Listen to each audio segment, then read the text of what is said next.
The last story that I want to cover in today's episode is involving the Nolan Wells investigation. And I have purposely not spoken on this because of a lot of different reasons. Number one, as a mother, I could not imagine what Nolan's parents and his family are going through. I truly, truly feel for his parents. I don't have to have lost a child to understand just how devastating it is.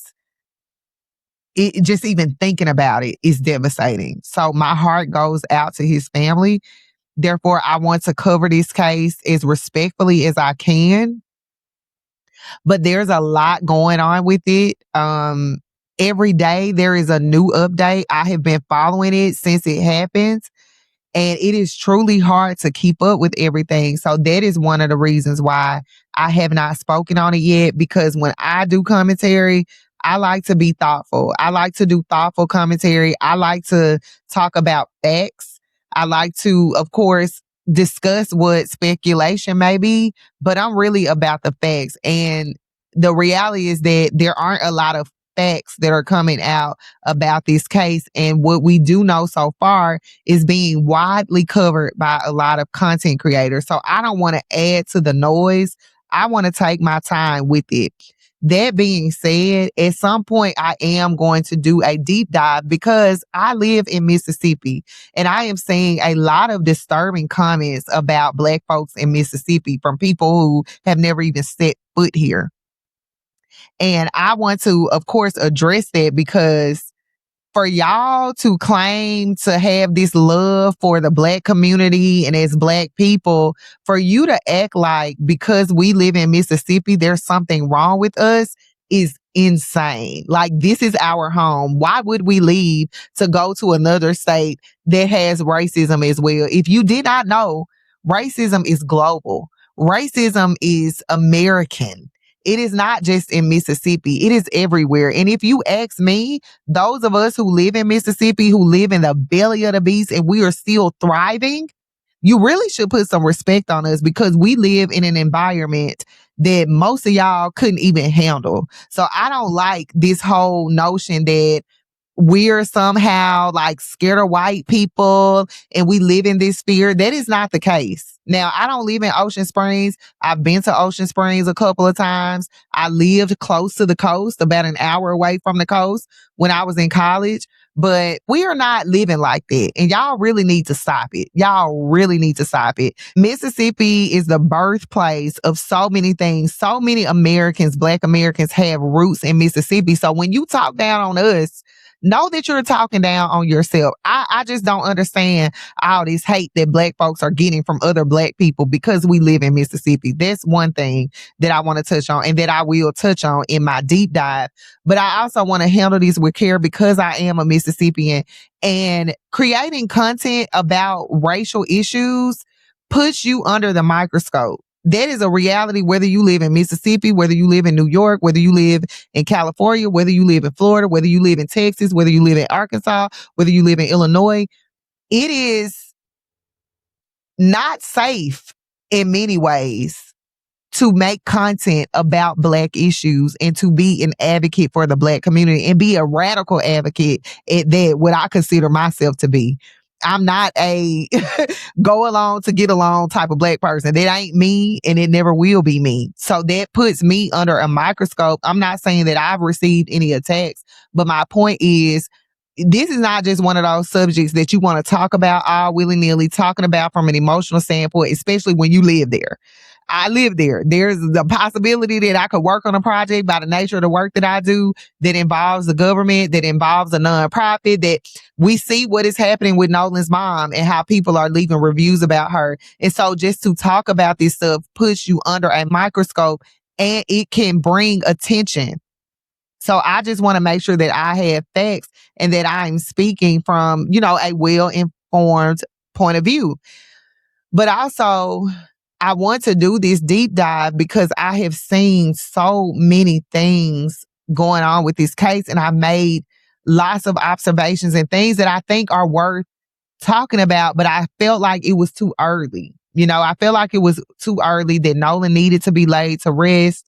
and that more things needed to come out before I went there.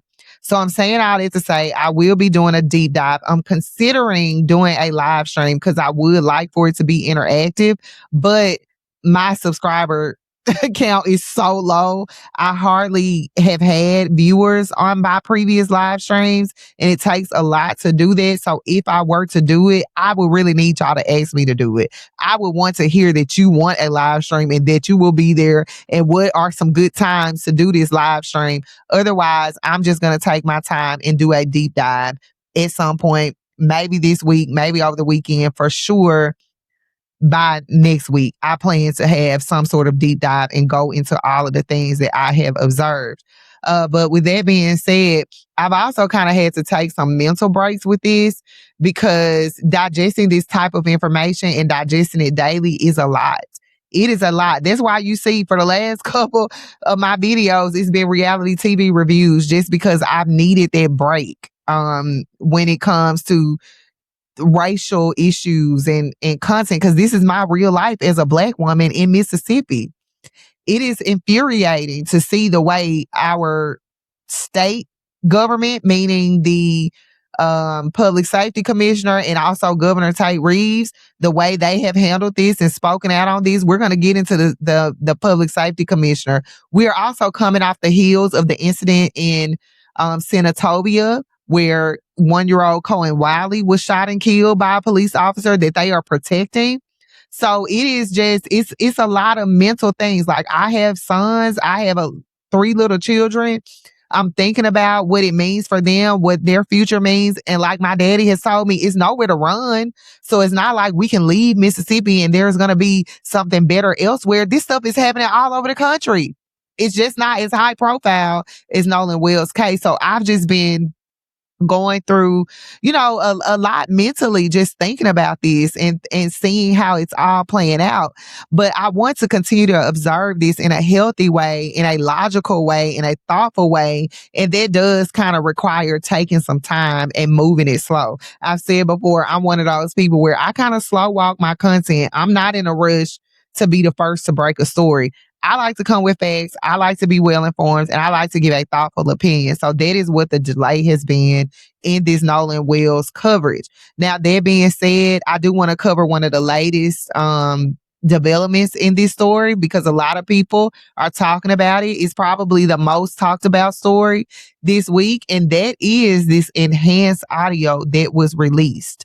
So if you didn't know, audio engineer Janetta Brantley, she is a Black woman.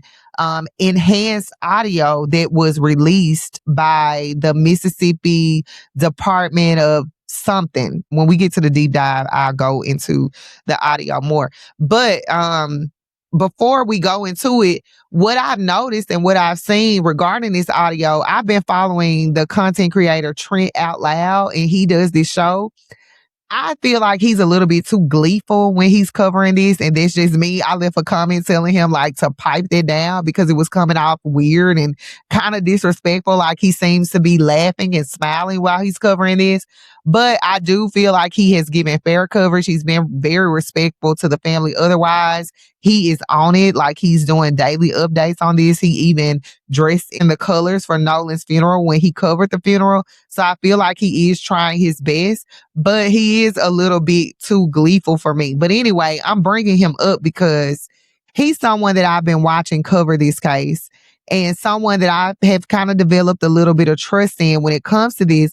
But he said something yesterday regarding this audio that really threw me off. And he suggested that this audio engineer could possibly be an op that is working for the other side to spread misinformation around this case. He kind of threw me off with that, suggesting that this woman who, came forth and said, hey, I'm an audio engineer, I enhanced this audio, by calling her a potential op because Benjamin Crump didn't repost her video and he's reposted things. And I don't really think that that's fair to say because now you're muddying the waters and maybe you are an op to say that this woman is an op. Nothing about her reads as an op.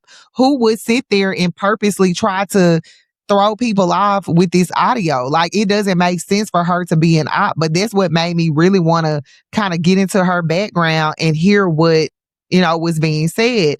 So before we listen to the audio, I do want to go to this article on Prime Timer where it kind of gives her background. And I think this is important, especially because you have people out there saying that this woman could be on the other team. I really don't understand it. But according to this article, it says that I'm just going to read a little bit of it. It says Janetta Brantley's release of audio related to the Nolan Wells case has triggered widespread debate on social media regarding the details of the circumstances surrounding the 18-year-old's death after he went missing on July 4th on Horn Island, Mississippi. Janetta Brantley is a composer, sound designer, filmmaker, and an audio engineer. She's also an entrepreneur who has founded a variety of organizations. So it goes into some of the organizations that she's founded, but it does verify that this woman is a real audio engineer and this is what she does. So now we're going to go to her video that she posted on Facebook where she talks about this audio. She talks about her process and what she did. We're going to listen to it. Then I'm going to play the one from ABC News and then we're going to talk about it. Before I play this, I want to quickly explain what I did, what you're looking at on the screen, and why I chose to approach this audio the way that I did. As a professional audio engineer with experience in dialogue editing, dialogue cleanup, sound design, and post-production, I decided to work on that C-TO call using traditional audio processing techniques rather than relying on any AI voice separation or AI enhancement. My goal was pretty much to preserve as much of the original recording as possible while making the quieter dialogue and background audio easier to hear. So I basically used techniques such as subtractive EQ, compression, gain adjustments, noise reduction, frequency isolation, and other traditional processing methods. So what I did was I separated Vicky, the C-TO dispatcher, from Warren and the audio originating from the boat so that I can concentrate more closely on what was happening behind and around Warren, pretty much on the boat. And I specifically chose not to rely on AI because aggressive AI enhancements and voice isolation tools can sometimes introduce artifacts and distort the speech or create ambiguity around the sounds that were originally present. And for something this serious, I wanted my processing to remain as conservative as possible. You'll also notice time code and dialogue written on the side of the screen and pop up during each segment. That dialogue represents what I personally hear as an audio engineer while processing and repeatedly reviewing these sections. I'm pretty much providing it as a listening reference, not as a declaration that my interpretation is the only possible interpretation. And that's important. I want you to listen for yourself, use headphones if you have them, listen closely and decide with your own ears what you believe is being said. You can also return to the original unprocessed recording and compare directly with what you're hearing here. You'll also notice that my time code may not match the regular timestamp on the original uploaded video. And that's because I'm working inside a professional post-production timeline, a digital audio workstation, basically using SMPTE time code, which in film, that's displayed in hours, minutes, seconds, and frames. Film and TV timelines are completely different from timestamps that you see when you're watching regular videos or when you're watching a movie and you hit pause. So basically the time code on the screen is there to identify the precise location within my working session, not to represent the elapsed timestamp displayed by the original video player. And I hope that makes sense. For this first video, I'm sharing only approximately 37 seconds of the call. I originally intended to continue much further, but once I separated the dispatcher from the boat and started concentrating exclusively on the background dialogue, what I believed I was hearing became extremely difficult for me to process emotionally, and I needed to take a mental break. But I wanted to release this portion because some of the details that stood out most to me occur very early in the call, like right at the top of the call. And so I'm gonna let the audio play, read my transcription if you want to reference, but don't allow it to determine what you hear. I want you to listen first, listen again, compare it with the original recording, and then judge it with your own ears. I hope this breakdown helps. And my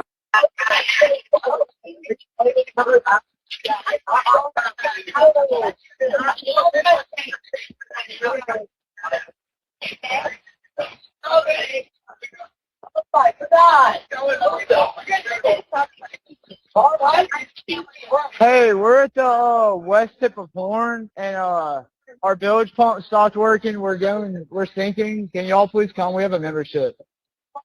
Shut up! Shut the fuck up!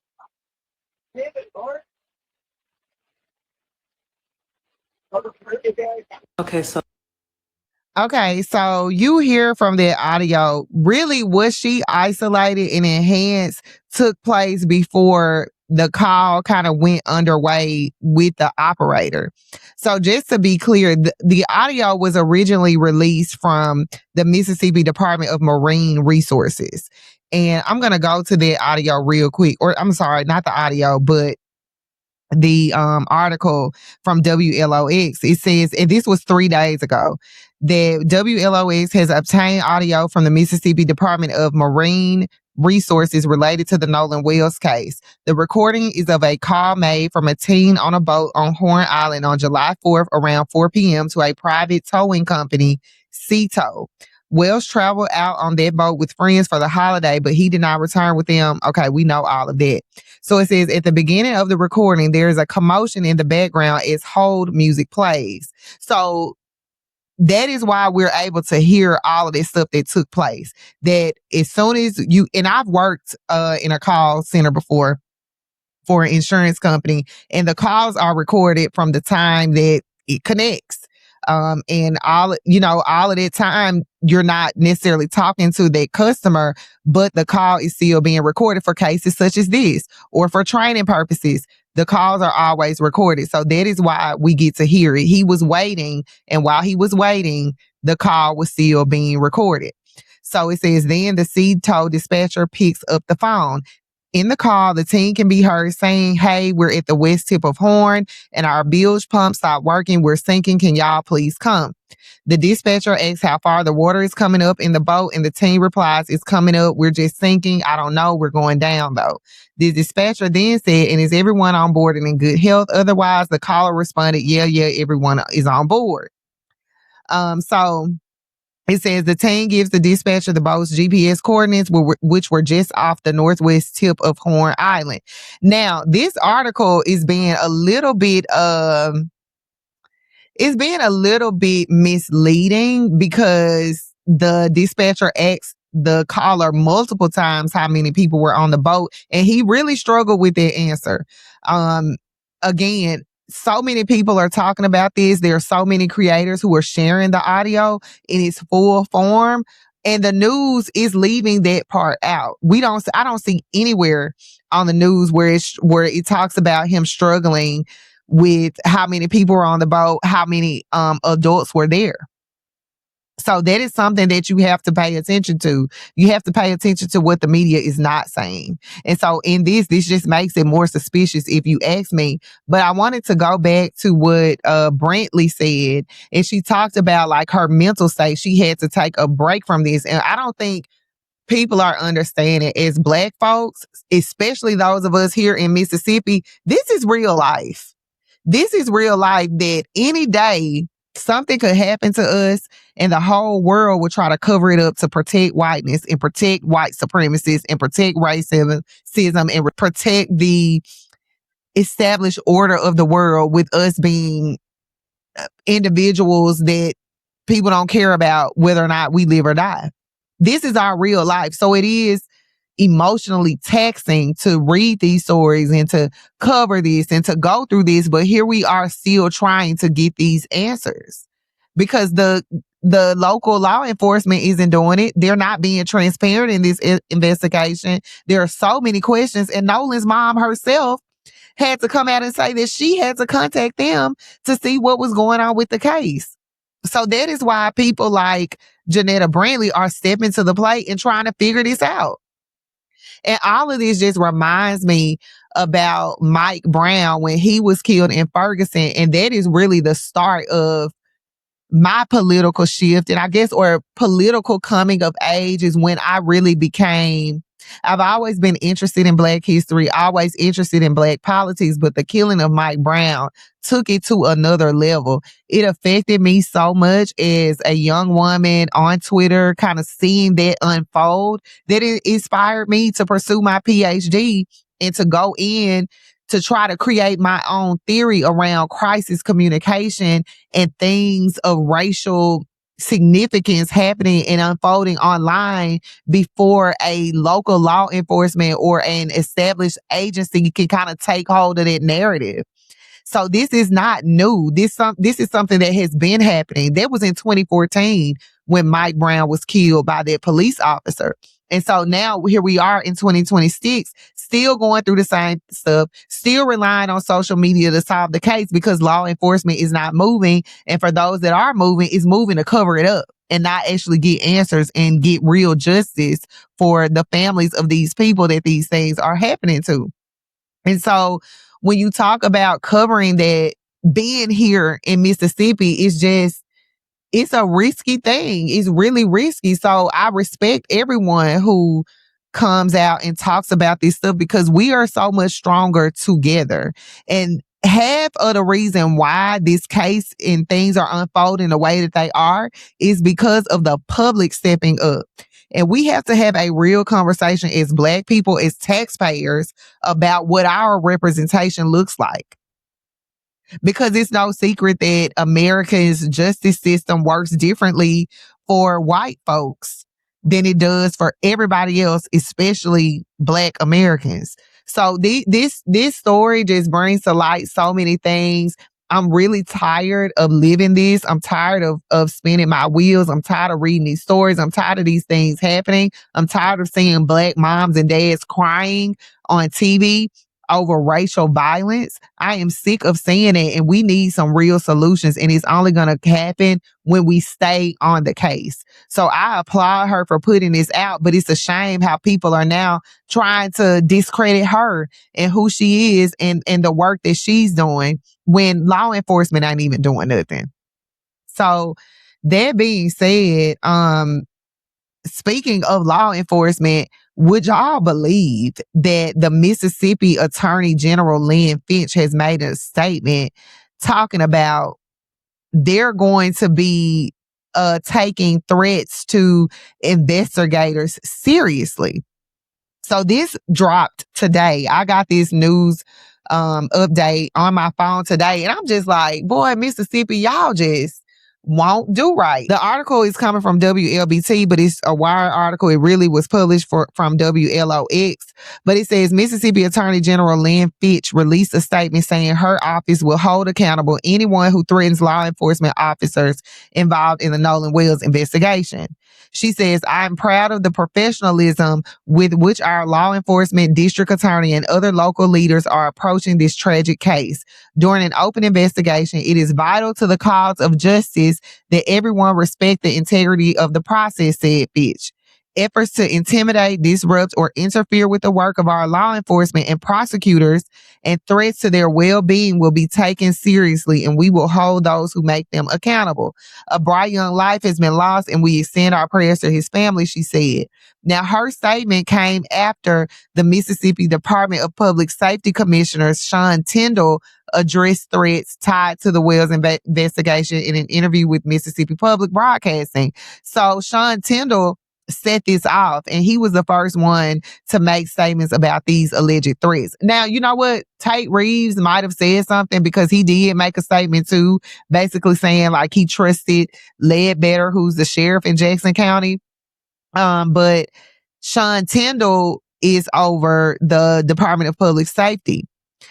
So he says that the FBI is taking a quote unquote serious look at some of these threats that have come across to public officials, to witnesses, to the family, to anyone involved in this case. And I just think it's very telling. Like, I'm not surprised, but it's very telling that of all the things that y'all could make a statement about regarding this case, you want to make a statement defending the law enforcement. You're defending them when they have not been transparent. We don't know who they're questioning, if they're even questioning anybody at all. The history of the medical examiner has come into question. But you all want to make a statement about the alleged threats that you're getting. And I saw this happen immediately when the judge, Ashley Cole, whose son is involved in all this, came out saying that she didn't make a statement. She deleted her social media because she was receiving threats. And we know how much white folks like to lie. That's how Emmett Till happened. That's how so many lynchings happen, because of white folks lying about how they feel threatened. So I don't even know if these threats are real, if they're from bots or whatever, but it's just very telling that when you decide to speak up, you're speaking up in defense of law enforcement. When someone's life has been lost, there are a lot of things that have been covered up. It looks like no investigation is even happening for real, and y'all want to keep the public from knowing information. Aside from that, Sean Tyndall, while you were talking about holding people accountable and the FBI taking a serious look at things, have y'all taken a serious look at how those Ku Klux Klan documents ended up in the Department of Public Safety? There was, that news was broke a month or two ago about that Klan memorabilia and those documents that were found in the Department of Public Safety. Have you released a statement on that? Or do you just care when it's white folks, their feet being held to the fire with the things that they are doing? If it's good for one, let it be good for everybody. Because as a Black Mississippian, I have an issue with Ku Klux Klan documents being found in the Department of Public Safety. And I noticed that Emmett Till's cousin, by the way, came out speaking about this, saying we needed some answers, and we ain't heard a peep about this story. But don't worry, I plan to cover it. I'm just pointing out how they move and how things are expedited when it comes to what the law enforcement needs, but not the people that pay these law enforcement salaries and deserve representation and protection. But also, Sean Tyndall, what is the update on what happened to Colin Wiley in Senatobia? We haven't heard anything about that officer, and you were down there making statements about that. So there's a lot of things going on in Mississippi that are race related, and tensions are really high. And it's just a shame to still be going through this in 2026. It really, really is. And moving out of Mississippi is not the answer. Like I said, this is a global thing. It's an American thing. Racism, chattel slavery, Jim Crow, this stuff is American. It's American. It's nowhere to run. So let's hold off on this criticism of people in Mississippi, and let's focus on those of us who are trying to get answers and trying to figure out what happened to Nolan Wells and prevent these types of things from happening again. Now, back to the audio. This is my thing with the audio. You really can't tell what they're saying. There are some points where you can hear them say, oh no, like when he says, wake up, who are you talking to? But when you combine that with the fact that he could not answer how many people were on the boat, then this boat was allegedly sinking, but then the operator talked to the captain, and the captain said, well, I talked to the grandpa. He said they don't need no help. What is that about? And we know from the GPS data that boat continued to travel through the waters. So at what point was Nolan deceased? When was the last time that y'all really saw him? Who was on that boat, and why are they not being questioned? There are just so many things that we need answers to, so many questions that we need answers to. So I am happy for the people that are stepping up and doing this work, because it's looking like Mississippi's not trying to be upstanding about this. And it's very disappointing. And we really, really need to hold these officials accountable. And my message is to white folks as well, because y'all have no idea what it is like to be Black in America. You have no idea what it's like to live your life having to worry about your well-being, the well-being of your children, just because of the color of your skin. And if a white person had a bad day, that could be your last day. Y'all don't know what it's like to live like that. It's stressful. It's unfair. It's like it steals your happiness sometimes. It steals your freedom. It steals your joy at times. And the fact that we're just resilient and we continue to thrive is truly a miracle. It is truly a miracle. And for Black people, we need to have a conversation about what it looks like to protect our children, what we need to be teaching them, how we can protect ourselves, how we need to unify and stop being divided. This needs to stop. Like, we need some real solutions. We need to figure out what the future looks like, because if this is how they're handling this Nolan Wells case, again, he is one of many. This has been going on all summer. These reports of Black kids drowning around white kids who tried to cover it up. Now, we don't even know if Nolan Wells drowned. By the sound of that audio, anything could have happened on that boat. It could have happened in the water. We don't know. And that is the point of the investigation. That is the point of trying to get to the bottom of it. So it's just so much I want to say about this, but I had to get this audio conversation going. Let me know what you think, because on one hand, Brantley did mention that, you know, I put in what I think they're saying. That's me. I'm not saying definitively that this is what they said. That is what I think. I'm glad that she made that disclaimer, because people are going to try to discredit her for that. But at the same time, because I'm hearing it as I'm reading it, you will think that you're hearing what you're reading. So I can't really say what they're saying, but we do know some commotion went on. So I would love to know what you all think about this audio, what you think about this story. Let me know if you would like my Nolan Wells investigation, not me investigating, but me just pulling together what I'm saying, my commentary. I want to talk about the way that people are treating the parents. I want to talk about just being a Black parent, how I'm teaching my children about racism. I want to talk about solutions. But if you want me to do that as a live stream, let me know in the comments. Let me know when I should do it. Otherwise, I'm going to take my time and I will actually film a video. But that is all that I have for y'all for this episode. Thank you so much for watching. Thank you to my Patreon subscribers for making this series, this content series, my Tell Me More series possible. If you didn't know, my members of Patreon get these full episodes. This is just a clip from the episode. If you want to watch it, go over to Patreon, sign up, become a member. It's free. And yeah, I will see you all in the next video. Peace.